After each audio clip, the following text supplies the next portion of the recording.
Hello and welcome to the From the Finney podcast with me, Jake. And me, Ollie. We weren't actually planning on doing a podcast this week as Ollie has just returned from a break and Dan's just leaving on one, but we felt that with the last few days, an impromptu one was needed prior to the start of the season. So here we are.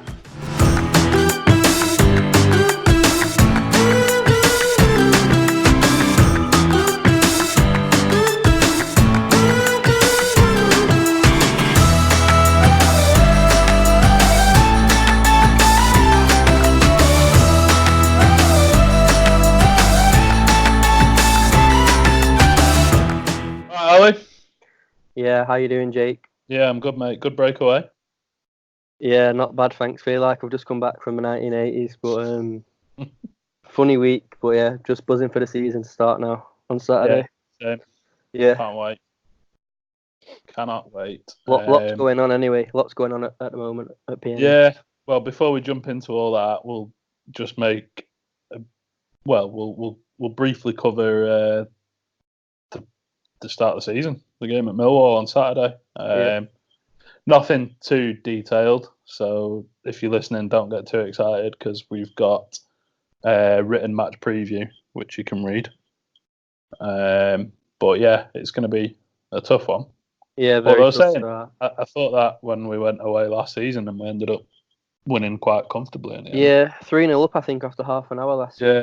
Yeah. But if you could choose a place that you didn't want to go on the first day, I think Millwall would probably be near the top. Yeah, Millwall, Elm Road. Yeah, all the usual cliches, to be fair. Tough place to go.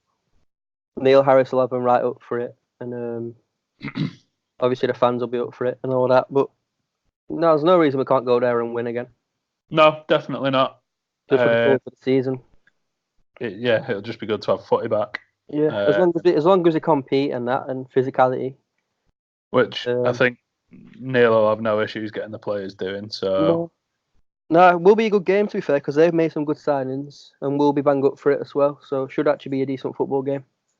Yeah, we did quite well as well, didn't we, last season away from home? So hopefully we can carry that on this season as well. Yeah. I think there's like 1,000, maybe more fans going down as well. Yeah, so, to be fair, it's a pretty decent number considering you got like school holidays, people be going abroad and all that sort of stuff. I think there's quite a lot of disruption as well this weekend with the trains down to London. So yeah, decent following. Always is, to be fair, to London. Yeah, we love a London away day, don't we? Yeah, get the 3 points and come back ready for the Wigan game, I say. Yeah, another tough one, but we'll leave that for now. Cool. So yeah, obviously over the last couple of days there's been, well, probably longer than that. There's been a lot of unrest on social media and on the forum and elsewhere with people booting off, basically saying that we've no ambition. Hemmings needs to open up the purse strings. Yeah. I've even seen someone, I don't know if they commented on Facebook or replied to a tweet or tweeted something saying that they wished Hemmings would hurry up and die. Oh, mate.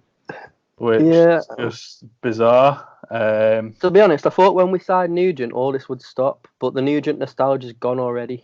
Yeah, it has. It's good for the day that it lasted. Yeah, it was good for about 10 minutes, and then we realised we signed a 34-year-old who scored twice last season. So you've done a full 360 there.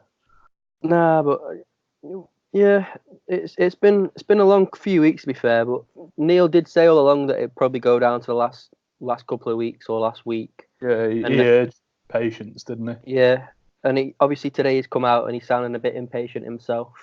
So he's just echoing the fans' thoughts now, really. But I'm pretty sure we'll sign some players this week. Things are starting to move just in general now. It was, I think the weird thing for me, and we mentioned it when we were chatting before the pod, was that he came out like last week or 10 days ago, whenever it was, and was basically saying like he'd be happy going into the season if we didn't sign anyone, and he'd be happy with what we've got at the minute. Yeah. And today in the pre-match press conference, he's come out and basically just thrown the gauntlet down to Peter Ridsdale and Trevor Hemmings to. Yeah, he's made a veiled threat really today. Yeah, pretty much. It's quite bold, I'm quite surprised, obviously, that he's not usually that bold about goings on at the club, is he? Maybe he's feeling a little bit more confident with his 3-year contract. Probably partly that, and probably because he knows if we get a couple over the line, we'll have a really good chance, sort of thing. So yeah.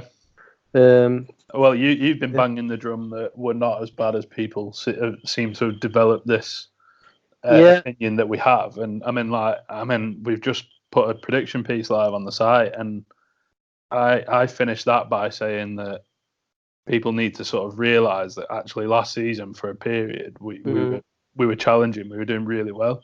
I mean, I think on the 40th game we were 7th. Yeah. Was that not Birmingham, maybe? Yeah, Birmingham. Yeah. Or maybe the 38th, 39th. Didn't we? Yeah, Maguire scored in last minute and we were 7th, I think, at that time. And that's when we were decimated with injuries as well. So yeah, no Robinson, and obviously Robinson's gone and is I mean, we've got a fully fit squad now. So if you look at the bench now on Saturday, you're going to have sort of 6-7 players not on the bench. Yeah, who could easily take a place on the bench. So I think we are quite strong. Obviously, we do. Everyone knows we do need probably 2, 3, 4 quality players. Yeah, we need a keeper. We need a wide man, and I think a striker as a bare minimum. Yeah, I think I've heard as well they might want a centre mid. Obviously, depends. Well, it might not depend on obviously the DJ situation. But yeah, well, we'll come on to all that in a bit. Anyway. Start with transfers out anyway. Obviously, Graham Burke's left today, gone back to Shamrock Rovers on a 12-month loan, back to the club that we signed him from. Which, fair play to the lad, you can't knock him. Yeah, I mean, he's come in, he's tried, and it's just not worked out for him. I think it was quite clear he wasn't up to the standard. Yeah, I've seen a few people saying because he's played okay in pre-season, keep him around, etc. But he's obviously, he seems like a good lad, and his head never goes down. But he's just not good enough, pretty much. Simple as that. It's been a bit of a wild pre-season as far as Graham Burke is concerned, because he's featured quite heavily in what you would argue was the stronger of the teams that Neil would play. Yeah. And that's led to the not outcry on social media, but the clamour for him to stay around, and seeing people saying he's Robinson's replacement, or especially recently with the DJ stuff, if DJ goes, we've got Burke, and I think it was clear all along that he just wasn't up to it. Yeah, I heard of the Shamrock interest probably about a month ago. So he was never in the plans, was he? He was just pretty much making up the numbers in pre-season. But obviously, good luck to him. And he's a good player. He's a good footballer. He's just not at this level. Yeah, he's quite tidy for a lower league, but like you say, not at this level. Yeah. I think now that that's done, though, I think we'll start to see some more movement on our end of things as well. Yeah. I mean, not that I don't think that move was pivotal to us doing any business. Obviously, you'd argue that the Callum Robinson one was more pivotal to that. Yeah. I think it's now just the time that stuff's starting to happen everywhere. Yeah. You can look up and down the leagues, and it's just getting more and more busy. Yeah, I think obviously there's going to be a few more to go out. Maybe depending on incomings first, I'm not sure, but I think all the players who are going to go to League One or League Two, and they're all going to go on loan, pretty much. I think so. That can happen until the end of August. So there's no sort of rush from our side of things to get them out straight away. Well, there's a few players that through the summer have been sort of linked with moves away. Obviously, one that sort of it kind of began last season was Josh Earl. Yeah. I mean, I felt a bit for him toward the end of last season, because obviously without Hughes being available, he was kind of just dropped in at the deep end. He was in and then he was out, and then he was in and then he was out. And I think his run toward the end of last season showed that he needed sort of to maybe drop a level or two and have. I don't even think he needs to drop a level, to be honest. I think he just needs consistent games. Obviously, he's going to have to drop a level. He's not going to. But he just needs a season, doesn't he? He just needs an actual season of football. But I think that's all along been sort of Neil's plan as well. Yeah. But it might depend on if we can bring a left back in, which I think they will try and do. Obviously, they tried to bring in Jake Bidwell. Yeah. A few weeks ago, went to Swansea, but I've heard that they're trying to bring a left back in as well. So that'll probably depend on Earl going out. Will depend on someone coming in, I think. Yeah, I think they'll probably try and get someone in first before letting him go out. Yeah, but a loan move would be good for both Earl and Finney. No, I agree. Completely agree. And probably got a similar situation with Josh Ginelli as well. I know we said a few weeks ago that we'd like to see him stay around. But right at the start of summer, he was linked with Blackpool, wasn't he? Mm-hmm. So if we bring in a winger, then there's a potential that he could go out on loan. But we're not fully stocked in the wide areas. Yeah, again, I know we've just said it about Earl, but I definitely think with Ginelli it will be a case of if we can bring the players that we want in and the right players, then it will be allowed to go out. But especially with sort of like who we got that can play out there, we've got Barkey, Bowden, Maguire. You got sort of different types, and you got Potts who do a job there. Yeah, and you got Gary as well. Two of them straight away. You got Maguire and Bowden. Bowden's just come back from a serious injury. Has missed the last couple of pre-season games with an injury. Maguire, we all know his proportion, but yeah. I know what you're saying, though. Yeah. In terms of relying on all of them through the season, if we don't bring anyone else in, it'd be foolish to let Ginelli go. Yeah, and even if we do bring someone in, I wouldn't be against him staying. Because I do like him. I like him as a player, but he's obviously nowhere near ready. Josh Ginelli's just come out in the press and basically said that even though he's not featured that much, he is a better player for having been here. Yeah. So he doesn't seem like the kind of player that would start to kick up a fuss. Nah, to be honest, he reminds me of Robinson. Not just the way he plays and his movements, but I think he's gonna. Because in Neil's first season, Robinson didn't really understand positional play and stuff like that. I think Ginelli's probably similar at a similar stage to what Robinson was sort of 2 years ago. So even just training every day and taking on instructions is going to benefit him. So no, I'm not fussed if he goes out on loan or if he stays around. Because if he stays around, and I'd still back him to sort of come on and make an impact in certain games. Yeah. And then you've obviously got Louis Malt as well. Who I'm pretty sure is going to end up leaving the club. I think it's almost certain from what I've seen online and what I've seen doing the rounds. Has Malt even scored in pre-season as well? Because I can't actually remember if he has. And if he has, he's certainly not featured much, has he? Which is the writing on the wall, really. So yeah, it's a clear sign. I think, like we alluded to before about Burke playing in the stronger team, if you will. Malt's never really featured in what you could ever really consider to be a stronger team. And no, I don't think he has scored in pre-season. He might have scored in the first game or against Cork, actually. But it doesn't matter because he's just simply... He's another one. He's a bit like Burke. He's not a bad player, but he just no physicality. Yeah. And that's so important. Physicality. He's clearly not going to cut it at this level. No, he's like Stevie May. He's like Stevie May. He's like Owen Doyle. Oh God. Not bad footballers, really, but just not going to make an impact at the level. Yeah, they need to find the level and stay at it. Yeah, so he's going to go, and I'm pretty sure we're going to get a striker in, which we'll come on to maybe. Yeah, I think we'll cover that again probably after the break. Yeah. So there's 4 or 5 there who you're looking at likely to go out. Yeah, I think the last one that obviously there's been arguments and there's been all sorts of shit on social media about Declan Rudd. Well, even after the game this weekend against Newcastle, he is, in my opinion, more than likely to be going out on loan. He's in the last year of his contract. Neil clearly hasn't settled on a preference when it comes to the keepers. Yeah, and it's a weird situation, isn't it? Yeah, Rudd's just got far too many ricks in him. Yeah, I agree. I've actually always preferred Maxwell. I know Maxwell's long gone. Yeah, no, same.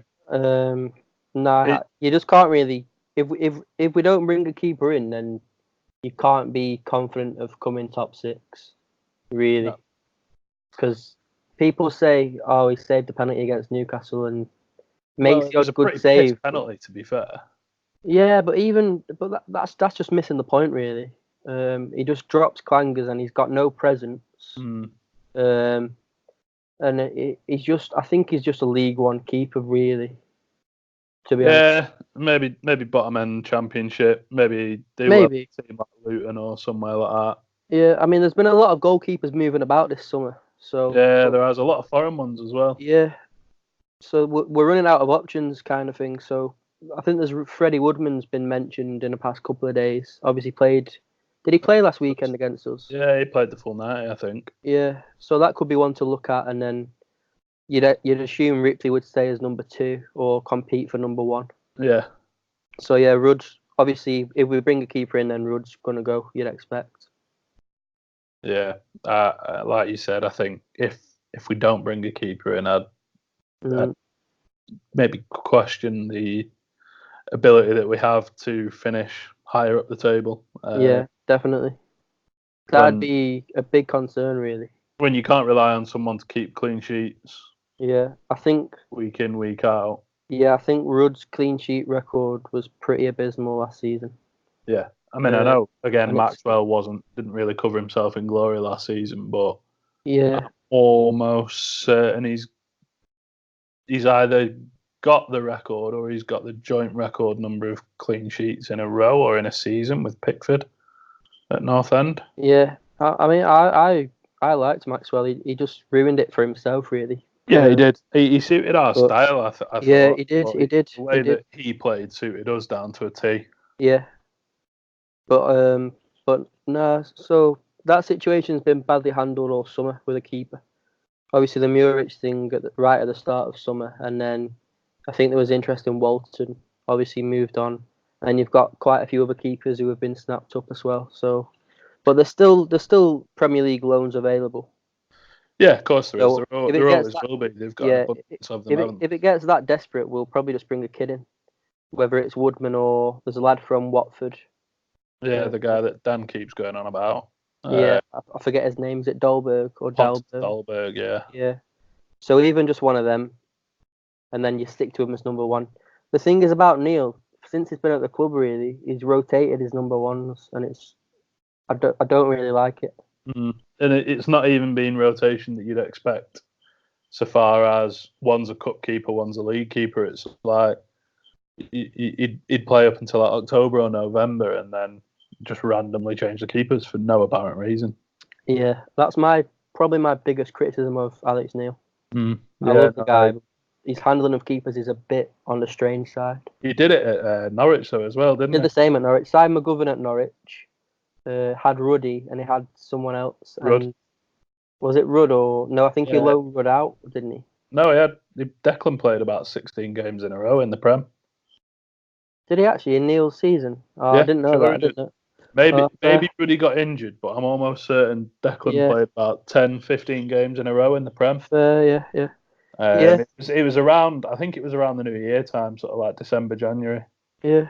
Well, I don't know, just the kind of, you don't mind it with your attacking players or your midfielders, but I'm not comfortable with the defence and the keeper being sort of rotated every week. So you want a bit of consistency, don't you? Yeah, hopefully we just sign a number 1 and then keep him as a number 1, and even if he makes the odd mistake. Yeah.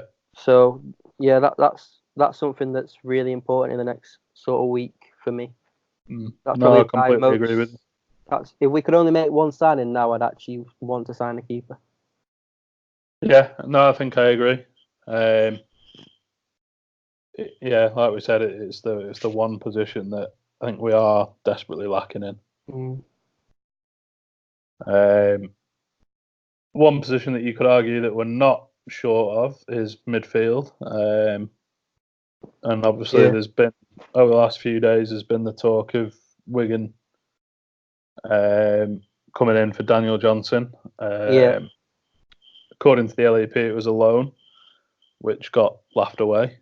I think there's more to this than meets the eye. Yeah, I'm with you on that. I think there's something it wouldn't surprise me come next Thursday for him to not be at the club, whether that's at Wigan or somewhere else. I don't know, but I think this is completely my gut instinct, but I think he'll end up at Wigan. I'm not sure why. Just got a hunch that it'll happen. I mean, I've said to you and Dan before that I'm quite openly not his biggest fan, but I understand sort of what he brings to the squad and the fact that he had 11 goal contributions last season with 6 goals and 5 assists, which, even though people point to his time in League One, that is actually his best return in his time in a North End shirt. Yeah. I think in League One he got 10 goal contributions with 8 goals and 2 assists. Yeah, that was in half a season, weren't it? Yeah. But still, yeah, I see what. To be honest, I'm probably one of his biggest fans. I love the way he plays, and he does offer something a lot different to anyone else. But I mean, I know we quite often would give fans, a certain sort of section of the fans, a bit of stick, but I understand where some of them are coming from as far as DJ's playing style, if you will. I don't know if it's the way he carries himself or what, but he just sometimes comes across as though he doesn't really seem that arsed. Yeah, I mean, I think he plays so deep, but he's not a deep player. He's a creative player. Yeah. If he played in the number 10, then you wouldn't have people moaning about his lack of heading or tackling or whatever. No, I agree with that. Care about, but Alan Brown's never going to leave that position behind. Yeah, so I would, to me, logically, it would not make sense to sell him for however much it's been talked about to Wigan, but I've just got a feeling it will happen. But he's played in 80 games, I think, since Neil came in. I think Neil rates him. It's his 5th season now at this level. And by all accounts, he's on a pretty handsome packet as well. Yeah, well, he signed a new contract last summer, didn't he? And then obviously, I think if we left, we would need to bring someone in. Yeah, definitely. So it'd leave us a little bit short. You've got Galley, who's 35. You've got Pearson, obviously, who's irreplaceable. But then you've got Ledson, who's not quite ready, I don't think. No, I'd say Ledson's probably, again, good for maybe 15, 20 games a season with... Yeah, it's a different sort of player, though, isn't he, to DJ? Oh, yeah, completely different player. And then you've got Brown, who's number 10. Harrop, who may play deeper, but not really ready. So then you're looking at relying on Gallagher at 35. So people kind of walking him out the door, I think, is a bit misguided. But you could argue as well that it would strengthen a rival.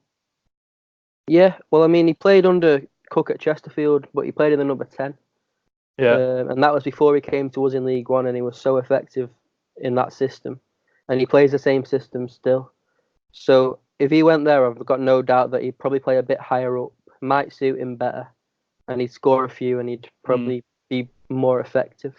So you could argue that it would strengthen a rival, yeah. Obviously, we've had interest in Sam Morsey in the past and Josh Windass. Yeah, well, so there's a little. Wigan beat us to Windass's signature from Rangers. Yeah, I think they did. Yeah, so there's a little potential of something going on there, which could strengthen us again. Yeah, I like both of them. I won't be against either of them coming in. Yeah, but if we weren't to sign one of them, then I'd probably say you're looking at someone who's a genuinely creative midfielder like Tom Bayliss, maybe at Coventry. Yeah. I know we were talking before, you've not seen much of him, but he's very technical, and his progressive passing stats are like off the scale basically for League One. He's very young as well, so suits our kind of recruitment. Yeah. But there's a lot of interest in him, I think, from even I've seen Villa are apparently interested, and Derby.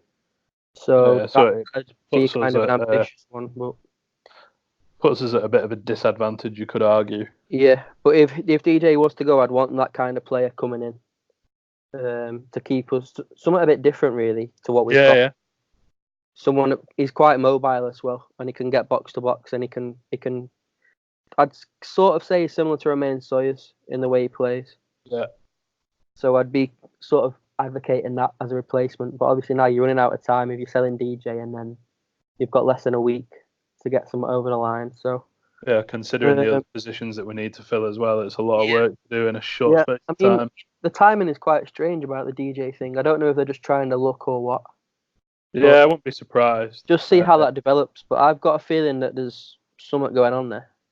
Yeah, no, I feel like it's probably about the right time for him to leave as well. I can't help but feel like with the split amongst the fans, and then it just feels like he's maybe run his course here, if you know what I mean. I can see what you're saying, yeah. Like a fresh start somewhere else go amiss for him and his career. Maybe, yeah. Because he's not, even I'm probably one of his bigger fans, but I can't really say he's improved as a player much in the last couple of seasons. Yeah, not in the last 2 or 3 years. Whereas if you compare it to Brown, Robinson, obviously Barkey, Pearson, I'd even go as far as saying Pearson's improved. Yeah. Ben Davis, I think Fisher's even got better since he came in. Yeah. So pretty much every player's sort of improved under Neil's guidance, but not really DJ. So I can see the reasons for both. Yeah. Going and staying. But I do like him.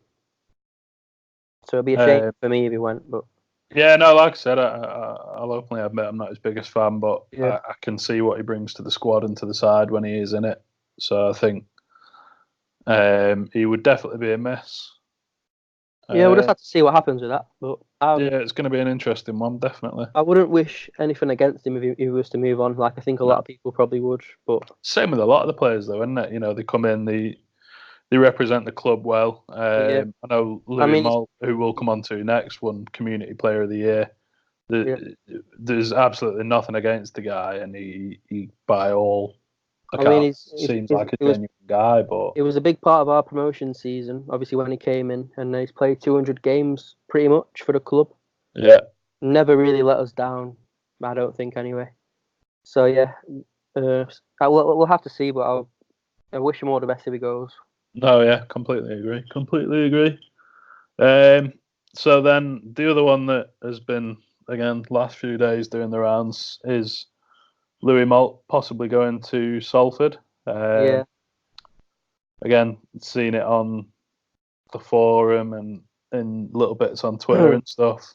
Yeah. Like I just said, he's a really nice bloke by all accounts, but it just hasn't worked out for him, pardon me. No, it's not. I've got to be honest, when I heard Salford, I was a little bit surprised. Because obviously Luton, I think they were genuinely interested in January. Yeah. Obviously they've just come up, so I thought that might be a good move for him if they were still interested. But dropping down to League Two, I'm pretty sure we're banging 20 goals. Yeah, he's not a bad finisher at all. And he'd get a lot of chances at that level, and I'd back him to be top scorer at League Two, to be honest. Yeah. And that's coming from someone who doesn't rate him at all at this level. You're not his biggest fan. It goes back to what I said before, though. It's physicality, which you can't underestimate how important it is for a striker. He's just so one-paced. He's just got nothing about him physically. Yeah, he runs his bollocks off, and you can't knock him for that. I know, but when he's running, he doesn't speed up. He starts at the same speed, and he finishes at the same speed. Yeah, and he's not a bad footballer. He's not a bad actual footballer as well, but we need to stop signing SPL strikers like Stephen May, and then obviously Louis Moult. So it's just false economics, really. But no, he's another one. Obviously, if he went, which I think he will, he'll do well probably, isn't it? Yeah, and he probably wants to play as well at his age, and he knows he's not going to play really. And Salford wouldn't be a bad move, considering I think he's just bought a house around here, judging off his social media. So he's got a young family. Probably not the worst move in the world. And you'd assume they'd be competitive at least next season. Well, yeah. I think that's probably the aim for Salford is to be top at 6, least top 7, top 10, top 6. Yeah. So that's pretty much that'd be our outgoing business done, I think. Yeah. So there'll be 5 probably going out there. Unless there's any other surprises, but I can't see it happening. And then you've got obviously the youth lads, so maybe Simpson, O'Reilly, Baxter. I'm not sure.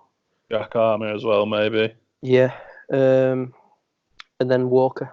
So the squad does need trimming a little bit, and then just bulking up with a little bit of quality.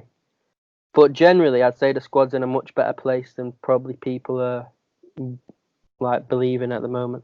Yeah, it's weird. It's like this negativity about the lack of transfers is just like swept over people, and it's like, we've not signed any players, so automatically we're shit. Yeah, that's pretty much it. But that goes back to me saying the last 3, 4, 5, 6 years even of transfer sort of strategy has put us where we are now. Yeah, I'd agree with that. But I do agree though, we just need that little bit of quality, which I think we're going to get in the next week. Yeah, no, I'm feeling a lot more confident after the last sort of 48 hours that we will end up coming out of the window stronger than when we went in. Yeah, and we need to. We simply need to, because this is a huge season. Well, really, we say it every season, obviously, but next season you've just got Pearson, Brown, Ben Davis with 1 year left, all on the contracts, and that's a dangerous situation. So this is a huge season, and Neil, and you can tell today that Neil knows that. Neil really knows that. So yeah, interesting week to come. Yeah, definitely, it's going to be a big one, and I think, like we said before, Neil's pretty much alluded to that in his press conference. So over to you, Trevor and Peter. Yeah, if you're listening, Peter, which I'm sure you are. Yeah, come Get on, some deals over the line. Yeah. Right, cool. We'll call that part 1 then, mate. Sound. Sweet.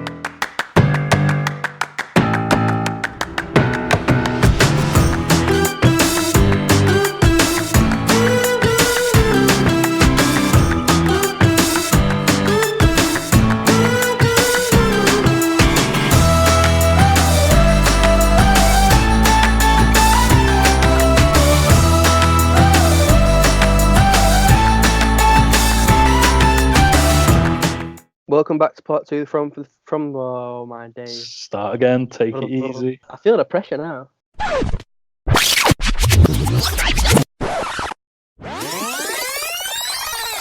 Welcome back to part 2 of the From the Finney podcast. Just made myself a brew.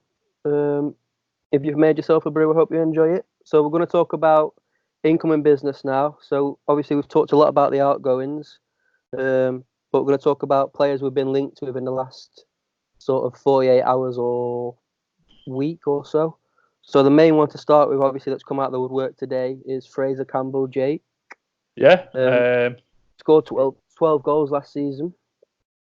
And 2 assists? No, 6 assists. So. Oh yeah, sorry. 18 goal contributions for Hull in a poor team last season, which is basically 1 in 2 when he started about 38 games, which is not to be sniffed at. Definitely not. Which, considering Callum Robinson, who we've just sold for 18 million, had 15 goal contributions last season. 18 million? 8 million. Yeah, 8 million. Had 15 goal contributions last season. Yeah. In, you would argue, a better side than Hull. Yeah.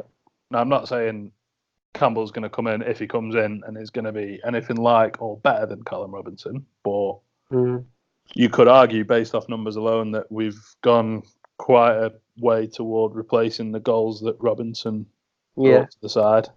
And the big thing is, he's done it at this level last season. Yeah, which is a big experience box as well. Yeah, Neil's been crying out for that, really. And he's 31, so he's not too... I think does he turn 32 in September? Does he? Is he nearly 32? But either way... Even 32's sort of just past his best, really. He's not sort of a 34-year-old who can't run, is he? So... And scored 2 goals last season. Yeah, so... I'd really get behind that one. Yeah, no, I'd be... So that'd give you, obviously, if he came in, you would presume, which you'd expect, by the way, to be on good money. You'd expect, obviously, Campbell, Maguire, Stockley, and then Nugent as the mascot. So You'd have 3 really good options there. I think 3 different options as well. Obviously allows Maguire to sort of rotate wide as well, which it takes a lot of the pressure off him, doesn't it? Yeah, so that I'd be buzzing with that signing, to be honest. I've seen a lot of negativity about that one, which I'm quite shocked about. I think they're just people that see a name and think, "Oh, past it." I mean, he has years ago. Yeah, he has been around for obviously a good 10, probably longer, 12 years. But last season was one of his best in terms of goal scoring. Yeah, in a pretty poor Hull side.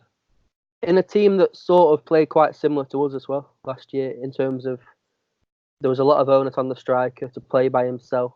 Yeah. And to sort of press. I looked at his pressing stats before, and his turnovers were pretty decent. And I've seen a few Hull fans comment on his work rate as well, so it would make a lot of sense. Yeah, I was just going to say about the Hull fans seem to be not gutted, but a bit disappointed, I'd say. A bit disappointed that he'd not re-signed and that he did lost a player like him on a free, which, to be fair, any team would be that's scored 12 assists through a season. So, and I saw, funny enough, before I saw was linked with him, obviously today, a few days ago, Huddersfield were linked with him, and their fans were quite excited about that signing.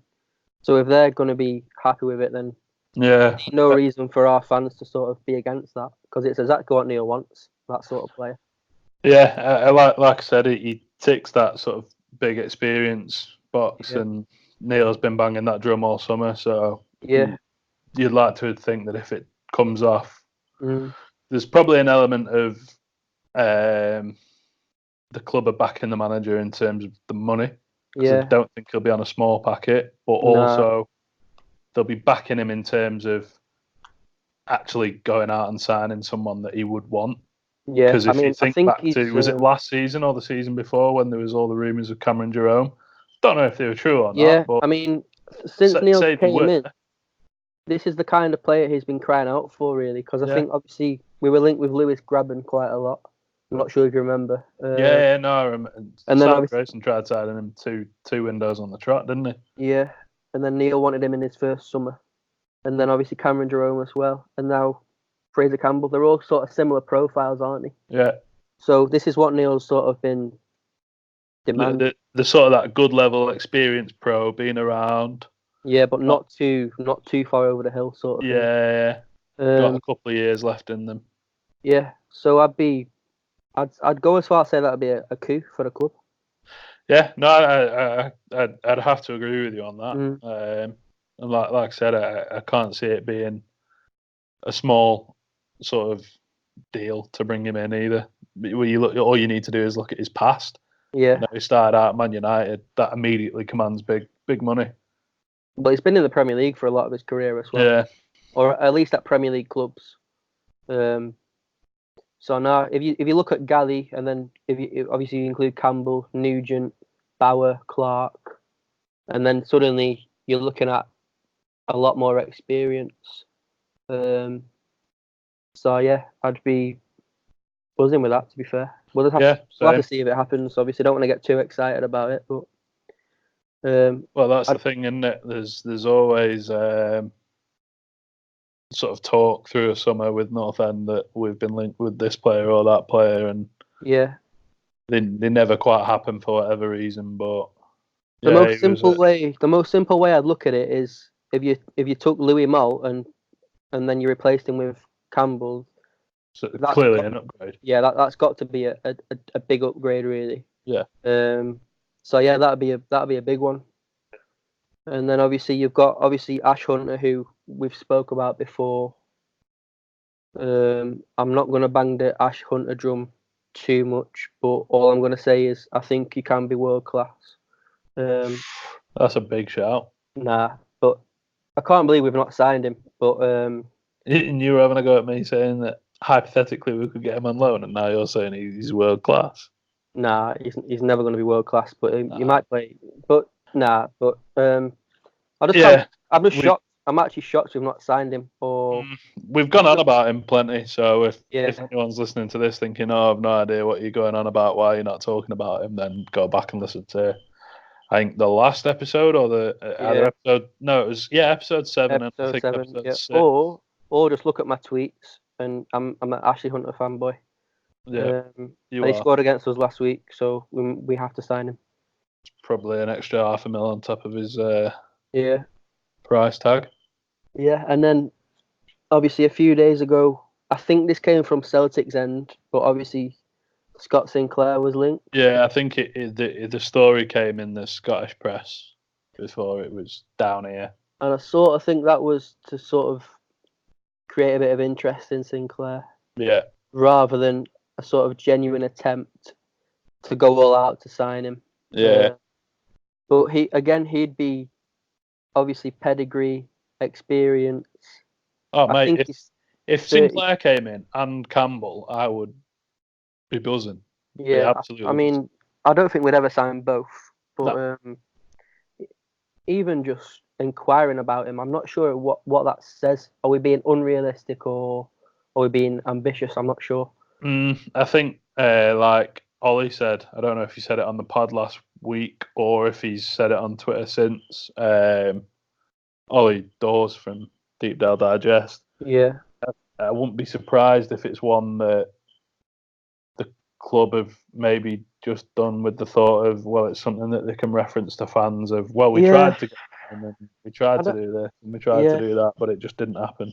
Yeah, I mean, I'm not sure if we actually leaked anything from our end, so I don't know about that. Well, I know Sed's covered the story in the LEP, but I'm sure he just basically said that we'd asked about doing a loan and Celtic said no, they want to sell him.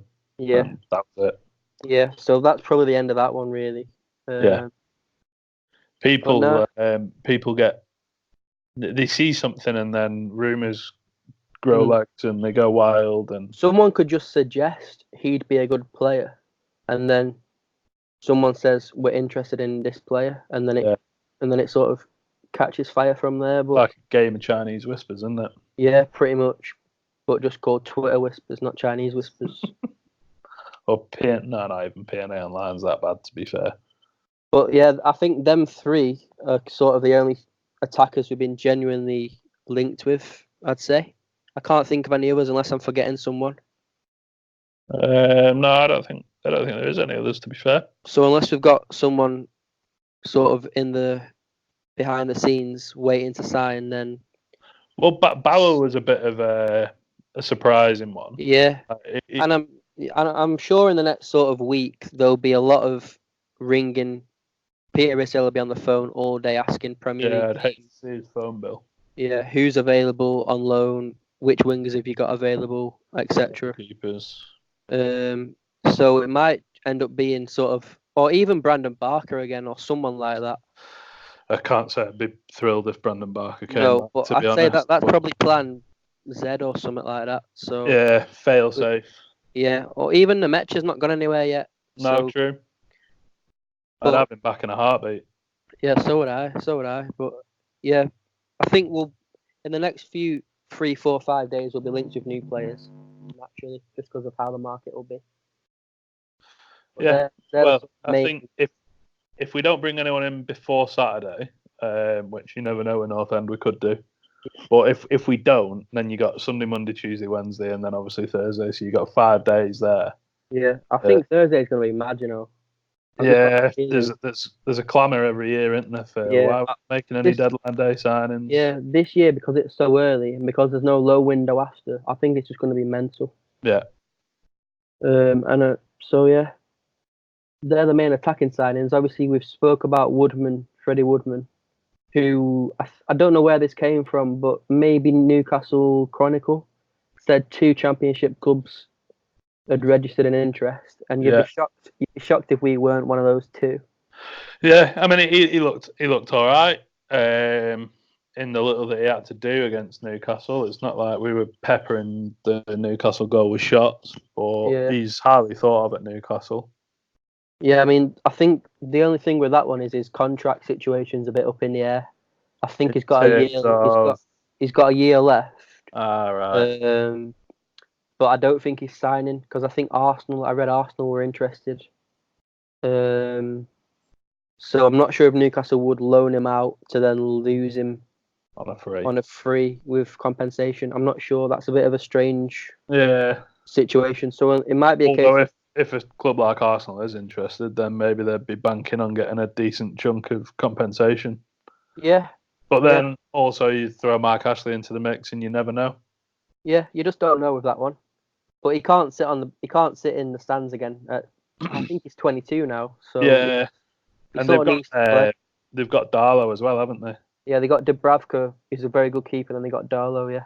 And then I think, is Rob Elliott still there, potentially? I don't know. But yeah, he needs to play games. So, and I think he's obviously highly rated. Obviously, if Arsenal are interested and is in the youth setup for England. So, that would be similar ilk to the Pickford. Yeah, so they got Rob Elliott, Martin Dubravka, Carl Darlow. Yeah. Freddie Woodman, and then some other young lad, Nathan Harker. Yeah, so Woodman's between third and fourth choice, you'd expect. I don't know, because is Darlow really going to be second choice? Yeah, I think Darlow's ahead. Fair enough. Just from what I remember last season. But they have got a new manager, so you never know. No, you just don't know. But yeah, I'm pretty sure there's probably an interest in him.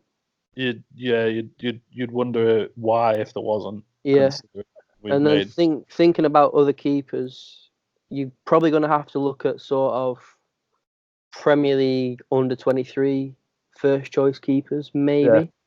So obviously Dahlberg, who Dan really likes. Who else? There's a few United lads. Maybe Pereira, is he called? Joel Pereira. Yeah, and then there's Grimshaw from Man City. Yeah, there's that young lad at Bournemouth as well who played that last game against Tottenham last season. His name escapes me, but there's him. Oh, Travis, that's what he's called, Travis. So there is keepers there, and we'll probably get desperate and end up taking any one of them. Yeah, Mark Travers, that's it. Oh, Travers, yeah, that's it. But the thing is with these keepers now, to be a keeper at that level now, you have to be sort of a really good standard of goalkeeper. Yeah. So I trust any of them really to come in and play games and do okay. Yeah, things have changed, haven't they? It's not like years and years ago where you'd argue as well these days a keeper's got to be just as much as good a footballer as he is a goalkeeper. Especially if you're coming from that sort of level. Yeah. So yeah, and obviously that we tried to do that slightly more in Neil's first season actually than last season. What's that? Play out from the back. Yeah. So that could be a little thing because obviously Rudd and Ripley just can't really distribute the ball. No. Maxwell was okay, but again, not particularly. Well, Pickford was the best we've seen in recent years. I'd go so I say Pickford's world class at distributing the ball, and that was just a freak sort of 6 months. But yeah, we need to sign a keeper. I know I've said it before, but simple as that. Simple as that, really. It is that cut and dry, to be honest. Yeah, and then obviously we've spoke about DJ going, which would leave us needing a midfielder. Yeah, and I'm not sure if you remember, but probably 6 weeks ago now, maybe 2 months, the LEP actually said a creative midfielder was on the wish list. And do you remember, well, we were linked with Illich, weren't we? Yeah, I was going to say. And that obviously died, I think, when the Muric thing died. But obviously I mentioned Bayliss already. I'm not sure who else would sort of fit the mould, really, but you'd expect us to bring someone in. Again, it might be like an under-23 loan or... Yeah. Because obviously we've not used any loans yet, so... But is it 5 in the matchday squad you can have? Yeah, so obviously we're not going to get anywhere near that. And we have tended to use loans... Yeah, we've tended to use loans every season, really, since we got promoted. Even under Grayson. Obviously, we had Adam Reach, we had McGeady, Pickford... And then Neil's had Mavadidi last season, Nemecha, Barker. So we've used loans from the Premier League every season, really. Yeah. So obviously, wouldn't surprise me to see a couple of them coming in. It's funny whenever we get a loan from a localish club, fans start, we've got a link with him, It's like, well, we probably don't. To be fair, I thought we'd have something with City, because Nemecha played a lot of games and he spoke about how much he enjoyed it. Guardiola mentioned somewhere that he liked the way that we played, and then obviously the link with Muric. So I thought there might be something there, but obviously probably not. Yeah, it's seeming less and less like there is. Yeah, so we'll just have to see with the sort of incomings. But we've pretty said it sure before, but it's going to be an interesting week. Yeah, it's going to be a mad week. If you count incomings and outgoings, it's probably going to be 7, 8, 9, 10 sort of deals. I wouldn't be surprised if it gets into double figures. Yeah. So yeah, just have to wait and see with that. But I'll be shocked if there's anyone in before Newcastle, before Millwall. Sorry. Yeah. I wouldn't be surprised, but no, maybe not. Maybe not. It's only Wednesday, isn't it? Recording on Wednesday, so yeah, things can happen quick at this time of the window. Definitely, clubs start panicking a little bit and wanting to get players off the wage we've started seeing today and yesterday. Really, we've started seeing what I'd call sort of the domino effect. So teams are now starting to react to other teams, and then it's just ticking on from there. Yeah, well, that example you sent to me today, I know it's not North End related, but about... I mean, it's not happened yet, but it was, I think, Webster to Brighton. Yeah, Lewis Dunk to Leicester. Maguire to Man United, and then Derby were going to sign Clark from Brighton, centre-back. Yeah. So that had sort of... Just that domino effect, isn't it? Yeah, and that's 4 centre-backs moving between clubs because of one starting it all off. So you'll see loads like that in the next week. Yeah, and there's obviously that'll trickle down at the big clubs to even the likes of, like we mentioned, the under-23s and all that have maybe earlier on in the summer been promised a move or whatever it may be, maybe promised game time in the cups or whatever, and then a club may be thinking, well, another player's come available, so... Yeah, and if you look at it now, I think a lot of young players have been needed by the big clubs for the tours. Yeah, they're obviously all back now, so that'll free them. It was the same last year, wasn't it, with signing Barker and Nemecha? Yeah, obviously Nemecha was on the tour last year. Went on the tour, didn't he? And he's been there again, obviously. So everything's going to start going mental. Basically.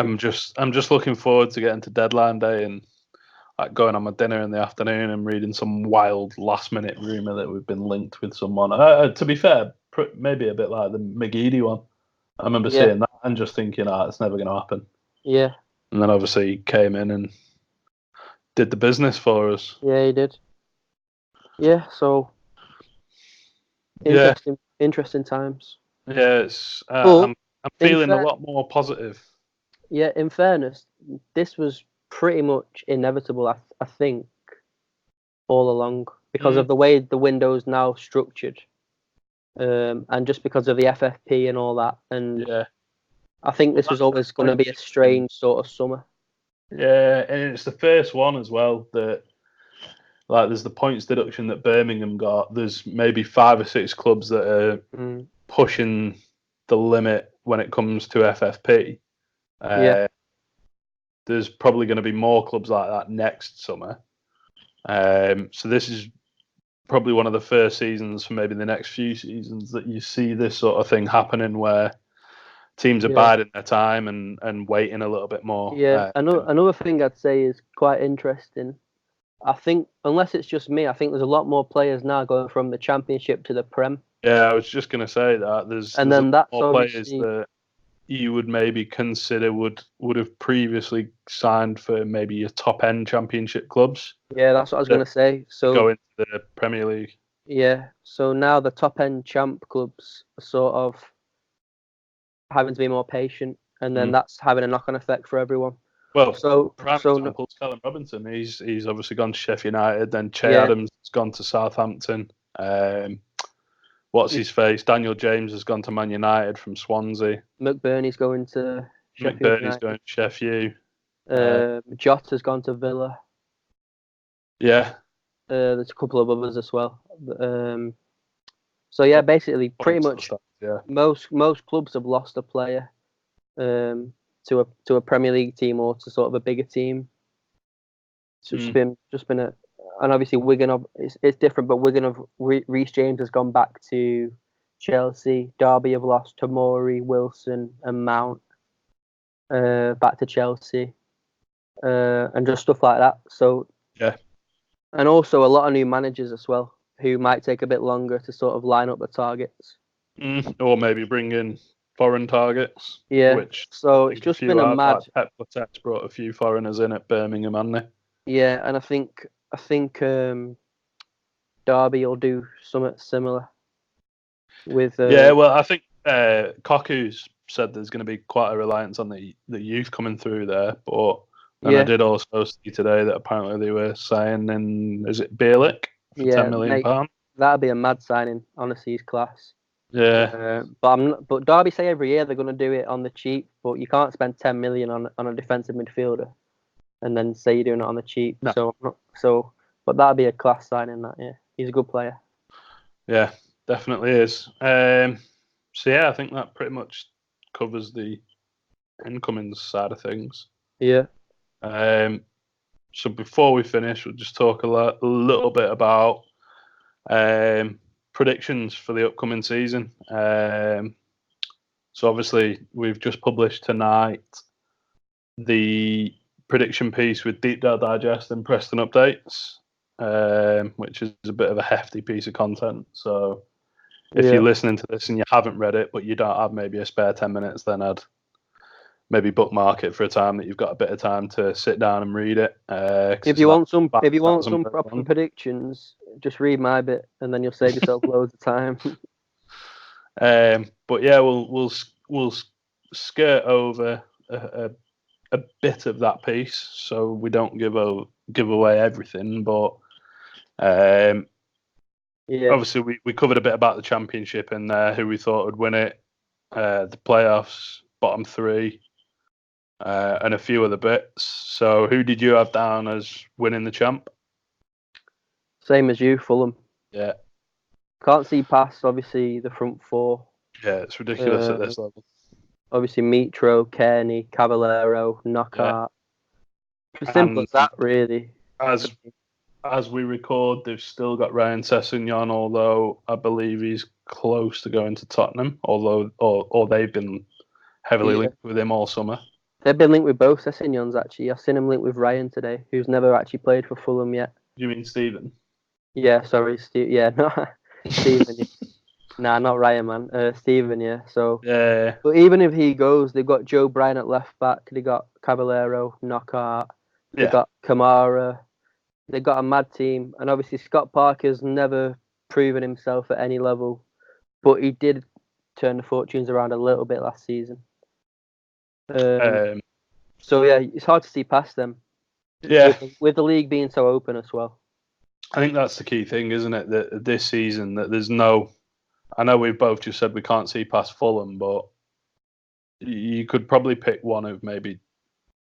I don't know. I'd go as far as saying 10 teams out of a hat, and any one of those 10 would be in with a chance of getting top two. Yeah, I'd go that far. Yeah, I was gonna say Cardiff because I just think they'll just churn out results. But Warnock knows what he's doing, doesn't he? Exactly. Yeah, and they've still got a good squad at this level.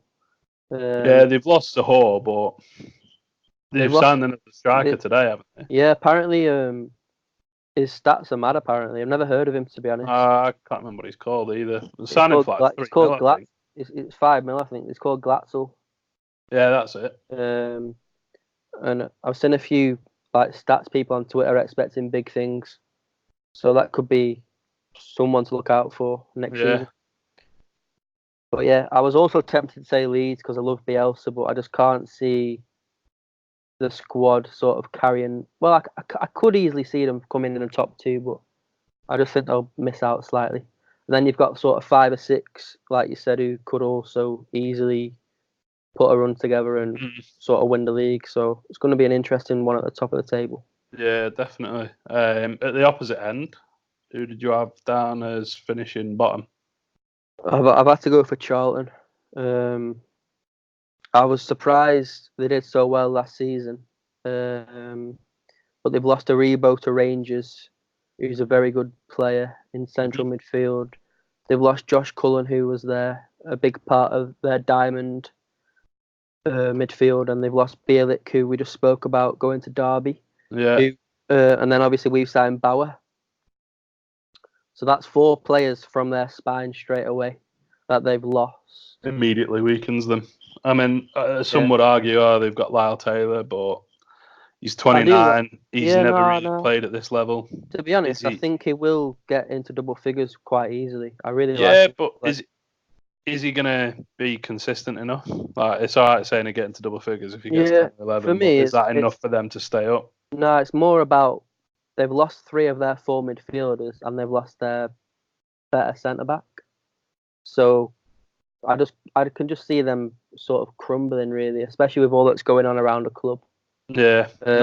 It just sort of, you get one of them every season that just smacks of sort of desperation, like Bolton last season. And I think that'll be Charlton. Who did you think? I had it as a toss-up between Charlton and Wigan, but as it stands at the moment, I had Wigan finishing bottom. Obviously, they've lost Nick Powell to Stoke. They've only got one out-and-out striker on the books, who's Joe Garner, which, as much as I love, he just doesn't get goals at this level, really. Yeah, they've also lost Reece James, who's a mad player at this level. Yeah, he went back to Chelsea. They've lost Christian Walton, who went back to Brighton and is now signed for Rovers. Yeah. I think they've lost another as well, so they've lost sort of 3 or 4 big players. Yeah. But I'm not right sure that they're good enough, really. I know they put a bit of a run together toward the end of last season, which saw them basically safe. kept them up. Yeah, I think people sort of forget how close they were to going down last season. I think they won the last 4 games, didn't they? One against us. So yeah, that's a fair shout. Yeah, they could easily be in the bottom 3. Yeah. But so I had it as a toss-up between them and Charlton, but I ended up going for Wigan bottom and then Charlton second bottom. Yeah, fair. Yeah. So finally, before we wrap up, bringing it back round to us, one of the questions that we asked in the piece was, which North End player are you looking forward to seeing this season? Yeah, I think you know who I'm going to say. I absolutely do. Who you've got down here is different to who you've got in your piece. Yeah, I know, because in my piece I wanted to be a bit different. Everyone said Bill, but I've just got to say Bill, man. I think I'm in love with Bill. I just love the way he plays. He's probably the most well-balanced player I've seen at North End in terms of changing direction just without literally knowing what he's going to do. Even more than McGeady? Probably a fair shout, actually. I'd say fair enough. I'll say permanent player. Yeah, I think McGeady's probably the only one that can challenge in that. Fair McGeady. Yeah, but in terms of our player, the balance, the skill to just glide past a player, and also what I didn't realise until this season was both feet. He's just so good on both feet. Yeah, he doesn't seem. I know he obviously has got a weaker side, but you wouldn't really know it. Yeah, and that's rare for a left-footed player. They're normally so one-footed, like DJ's so one-footed. Josh Earl as well, and Hughes, to be fair. So yeah, I can't wait. And he's wearing the Ronaldo boots from like the R9s. Yeah, and you know you're a baller when you're wearing them. And he just You've got to have a certain level of confidence to wear them, haven't you? Yeah, Bill just knows. And he's going to win 5 penalties or more this season. He's going to probably score an assist, 15. Yeah, could do a little request a bet with Sky Bet. Yeah, might get on to that. Billy Bowden will win 5 or more penalties this season. Yeah, so I just can't wait to see him play. I just can't wait. I think he's going to be massive. Yeah, if anyone does put that bet on, then let us know how you get on. Yeah. For me, I tried to go for someone a bit different. Like you said, there was a lot of Billy Bowden and a couple of other players, but I've sort of reversed it, and the player that I'm probably most looking forward to seeing is Patrick Bauer. He strikes me a bit like more of an old school centre back, but he's also he's shown that he's quite composed on the ball. he's really good in the air, which is obviously an asset in both boxes, as he showed against Accrington the other day when he scored his first goal for us. Yeah. He seems pretty mobile. Yeah. For a big lad. Sort of say looks like a natural leader sort of thing as well. Yeah, which when you've got Tom Clark at right back, Patrick Bauer next to him, Ben Davies is a bit of a gobshite as well, so he's the one who you'd put in that category. And I'd even maybe go as far as lumping Andrew Hughes into it as well. He knows what he's doing, doesn't he, Hughes? Yeah. So having a back four like that, and then you got Pearson just in front, Gallagher, and then obviously Brown maybe. So yeah. I mean, when you put it like that, Bauer's probably going to be a big part of it. So yeah, no, I'm really looking forward to seeing him. Sort of a massive upgrade on Hunt's in a weird kind of way. I was just going to say I wouldn't be surprised if he gets near double figures goals this season, like Hunt's did when we got promoted. Do you think? Yeah, that's my outside shout of what, score 8 more goals than David Nugent? or Patrick Bauer to score 8 or more goals this year. Yeah, that'd be a shout. Yeah, he's certainly a presence. Yeah, and he's still only relatively young. Is he only 26, 27? Yeah, I think he's 26. Very good age. Yeah, you'd argue he's got at least another good 3 or 4 years in him at this level. If not more, yeah. Sort of 4 or 5 well, years. Yeah. Tom Clark still with him. Yeah, can't wait to see him as well this season. Yeah, I think Saturday's an ideal game for him to start as well. Yeah, set his stall out nice and early. Yeah. So yeah, no, good signing. Very good signing, I think. Yeah, cool. No, completely agree. Yeah.